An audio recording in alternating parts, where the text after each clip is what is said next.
ஓம் நம சிவாய. தென்னாடுடைய சிவனே போற்றி, எந்நாட்டவர்க்கும் இறைவா போற்றி. சர்வம் டிவி நேயர்கள் அனைவருக்கும் யோகி ஜெயப்பிரகாஷின் அன்பான வணக்கங்கள். அன்பு உறவுகளே, இந்த பதிவில் நம்ம என்ன பார்க்க இருக்கோம் அப்படின்னு கேட்டுக்கிட்டீங்கன்னா, சனி பகவானினுடைய பெயர்வு ஒவ்வொரு நட்சத்திர வாரியாக உங்களுடைய ஜென்ம நட்சத்திரத்திற்கு அடுத்த 2.5 ஆண்டு காலகட்டம் எப்படி இருக்க போகின்றது இந்த சனியின் பெயர்வினால் அப்படிங்கிறத நம்ம பார்க்க இருக்கோம். சரிங்களா? சரி, இப்போ சனி பெயர்வாக போகிறார். ஏன் நம்ம இதை முக்கியத்துவமாக பார்க்கணும் அப்படின்னு கேட்டிங்கன்னா, கோச்சார பலன் என்பது அளவு குறைவாக இருந்தாலும், ஒரு 10% உட்பட்டதாக இருந்தாலும் சனியினுடைய பெயர்வு அதில் மிக பலமானது. ஏன் அப்படின்னு கேட்டுக்கிட்டிங்கன்னாங்க, ஒரு ராசியில் நீண்ட காலம் இருக்கக்கூடிய கிரகம் யார் அப்படின்னு கேட்டிங்கன்னா அது சனி பகவான். 2.25 ஆண்டிலிருந்து அதிகபட்சம் 3 வருடம் வரை, அதாவது நம்ம ஏறத்தாழ 2.5 ஆண்டுன்னு சொல்கிறோம். ஒரு ராசியில் இருப்பார். ஒரு ராசியில் அவர் 2.5 ஆண்டு காலகட்டம் இருக்கின்ற பொழுது அந்த ராசியில் இருந்து சில பேருக்கு நன்மையையும் சில பேருக்கு தீமையும் தாக்கத்தை பலமாக வழங்குவார். அப்பேற்பட்ட ஒரு வல்லமை பொருந்திய கிரகம், கோச்சார கிரகங்களிலேயே மிகவும் பலமான பலன்களை வழங்க வேண்டிய ஒரு கிரகம் அப்படின்னா அது சனி பகவான் தான். அந்த சனி பகவான் ஏற்கனவே கும்ப ராசியில் வீற்றிருக்கின்றார். அந்த கும்ப ராசி அவருடைய சொந்த வீட்டிலிருந்து தற்பொழுது மீன ராசிக்குள்ளாக பெயர்வு பெற இருக்கின்றார். அவ்வாறாக பெயர்வு பெறுகின்ற அவர் கிட்டத்தட்ட 2027 ஜூலை மாதம் வரைக்கும், ஜூன் ஜூலை வரைக்கும், அடுத்த ஒரு 2 வருடம் 3 மாத காலகட்டத்திற்கு மீன ராசிக்குள்ளாக நிலை பெற இருக்கின்றார். அங்கே அவர் வக்ரம் அடைவார். அது பிறகு, ஆனால் அடுத்த 2.25 ஆண்டுகளுக்கு அவர் மீன ராசிக்குள்ளாக அமர இருக்கிறார்.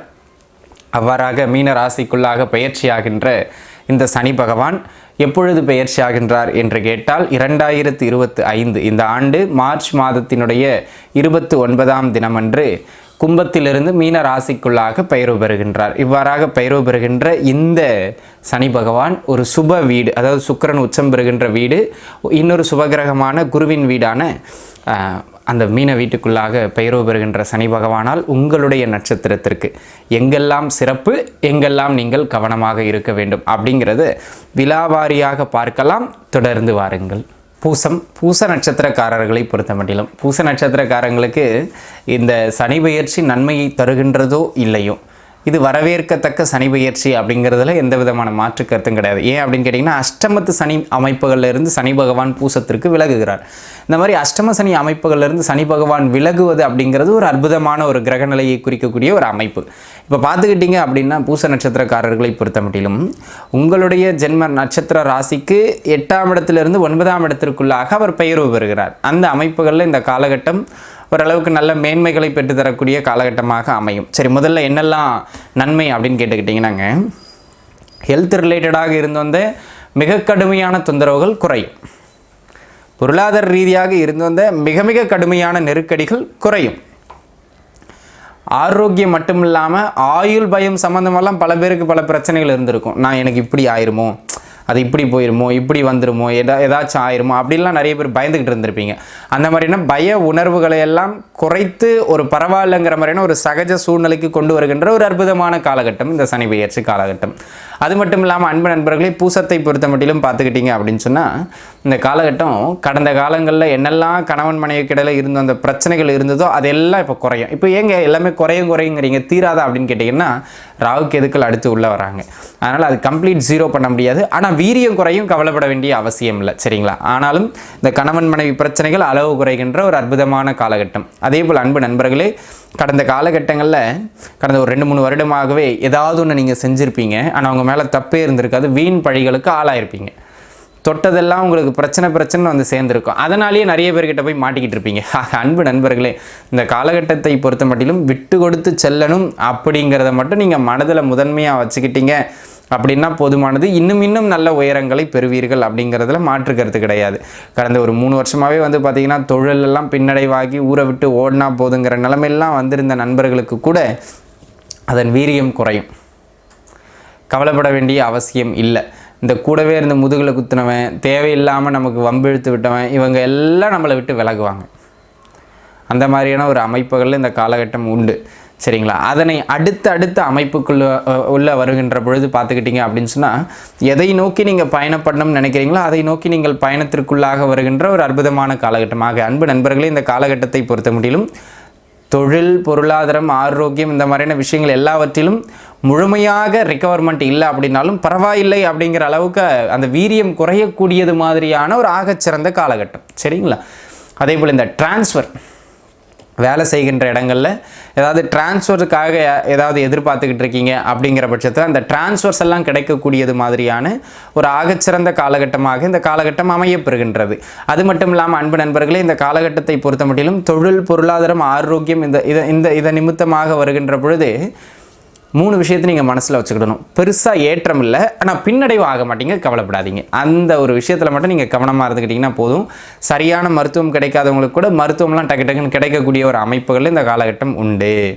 இப்போது இந்த பீரியட் இந்த குல சொத்துக்கள், பூர்வீக சொத்துக்கள் இது சார்ந்து ஏதாவது பிரச்சனை அப்படியே புகையும் கிளம்பும். ஆனால் அது உங்களுக்கு சாதகமாக உங்களுக்கு சொத்துக்களை பெற்றுக் கொடுக்கும். கவலைப்படுறதுக்கான அவசியம் இல்லை.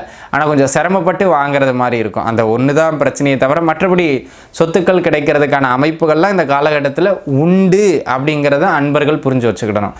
அதே போல் அன்பு நண்பர்களே, இந்த காலகட்டத்தை பொறுத்த மட்டிலும் குடும்பத்தில் தடைபட்டு கொண்டிருந்த சுபகாரியங்கள் எல்லாம் நடைபெறக்கூடியது மாதிரியான அமைப்பு. அது மட்டும் இல்லாமல் இந்த பூச நட்சத்திரக்காரங்களுக்கு 8ல் சனி இருந்து எந்த ஒரு குடும்பம் சார்ந்த சுப அமைப்புகளையுமே சரிவர நடத்தலைங்க. ஆனால் இந்த காலகட்டம் அந்த தன்மைகளிலிருந்தெல்லாம் ஒரு விடிவு கிடைக்கும். கடந்த காலங்களில் எந்த பேச்சுக்களால், எந்த வாக்கால் பிறரோடு உங்களுக்கு கருத்து முரண்பாடுகள் வந்ததோ அதெல்லாம் குறையும் பூசத்துக்கு. ஆக இது ஒரு வெரி குட் பீரியட் அப்படின்னு சொல்லலாம். சரிங்களா? உயர்கல்வி அமைப்புகளும் நன்முறையில் அமையக்கூடியது மாதிரியான ஒரு அமைப்பு இந்த காலகட்டத்தில் உண்டு. கவலைப்பட வேண்டிய அவசியம் இல்லை. ஓவராலாகவே உங்களுடைய பிரச்சனைகள் எல்லாவற்றுக்கும் அளவு குறைகின்ற, வீரியம் குறைகின்ற ஒரு நல்ல காலம் இந்த காலம். சரி, எங்கே கவனமாக இருக்கணும்? பூச நட்சத்திரக்காரங்க 4 விஷயம். உயர்கல்வி கிடைக்கும், ஆனால் உங்களுக்கு பிடிச்ச கோர்ஸாக கிடைக்குமாங்கிறது சிரமம். உயர்கல்வியில் ஆல்ரெடி படிச்சுக்கிட்டு இருக்கவங்க அப்பப்போ கொஞ்சம் டல் அடிக்கிற மாதிரியான ஒரு சூழ்நிலைக்கு தள்ளப்படுவீங்க. அல்லது படிப்பில் கொஞ்சம் சிரமங்களை மேற்கொள்கிற மாதிரி இருக்கும். அதை கொஞ்சம் பார்த்து இருந்துக்கிறது நல்லது. அதனை அடுத்ததாக தகப்பனாரினுடைய ஆரோக்கிய அமைப்புகளில் கொஞ்சம் கவனமாக இருக்கணும். இது தகப்பனாரோட ஆரோக்கியத்தில் தொந்தரவு பண்ணும், அல்லது தகப்பனார் உடனான உறவில் கருத்து வேறுபாடுகளை ஏற்படுத்தும். இது ரெண்டுத்தில் ஏதேனும் ஒரு தொந்தரவை ஏற்படுத்தும். அதை கொஞ்சம் கூடுதலாக கவனம் செலுத்தி பார்த்துக்கிறது நல்லது. அவசரப்பட்டு ஒரு வேலையை விட்டு இன்னொரு வேலைக்கு ஜம்ப் பண்ணணும்னு நினைக்கிறவங்க ஜம்ப் ஆகிற வேலை கரெக்டான வேலையாங்கிறத மட்டும் செக் பண்ணிக்கிடணும். ஏன்னா இங்கே விட சம்பளம் அதிகமாக இருக்கும், ஆனால் அங்கே ஒரு 6 மாதத்துலேருந்து லே அவுட் பண்ணுற மாதிரி இருக்கும். ஆனால் இங்கே வேலை பார்த்துருந்தா நீடிச்சு வேலை பார்த்துருக்கலாம். இப்போது பெருசாக ஆசைப்பட்டு சிறுசான நேரத்தில் வெளில போகிற மாதிரி இருக்கும். அதனால் 1க்கு 2 முறை அதை மட்டும் செக் பண்ணிக்கிடுங்க. அதனை அடுத்த அமைப்பாக இந்த காலகட்டத்தை பொறுத்த மட்டிலும் உடன்பிறப்புகளோடும் சின்ன சின்ன கருத்து வேறுபாடுகள் நிலவுகின்றது மாதிரியான ஒரு அமைப்புண்டு. அதை மட்டும் கொஞ்சம் பார்த்து இருந்துக்கிட்டிங்கன்னா போதும். மற்றபடி இந்த காலகட்டம் பூச நட்சத்திரத்தை பொறுத்த மட்டிலும் ஓகே தான். சிறப்பு, சூப்பராக வந்துடுவீங்க அப்படின்னு சொல்ல முடியலனாலும் ஓகே அப்படிங்கிற மாதிரியான ஒரு அமைப்புகள் இருக்குது. எங்கே குழந்தையை பற்றி சொல்லலையே, திருமணத்தை பற்றி சொல்லலையே அப்படின்னா இந்த பூச நட்சத்திரக்காரங்களுக்கு சனியினுடைய பெயர்ச்சி அந்த பாவகங்களை பெரிதாக இயக்கலை. ஆனாலும் உங்கள் சுயஜாதக தசாபுக்திகளின் அடிப்படையில் திருமணம், குழந்தை பாக்கியத்திற்கான நேரம் வருமாயின் அது நல்லபடியாகவே முடியும். கவலைப்பட வேண்டிய அவசியம் கிடையாது. சரிங்களா? ஸோ பிரச்சனைகள் குறைந்து வளர்ச்சியினுடைய ஆரம்ப படிக்கட்டில் கால் வைக்கக்கூடிய காலம் பூச நட்சத்திரக்காரர்களுக்கு இந்த காலம். சரிங்களா? ஆக அனைத்து பூச நட்சத்திரக்காரர்களும் நன்றாக இருப்பீர்கள். வாழ்க வளமுடன். நன்றி.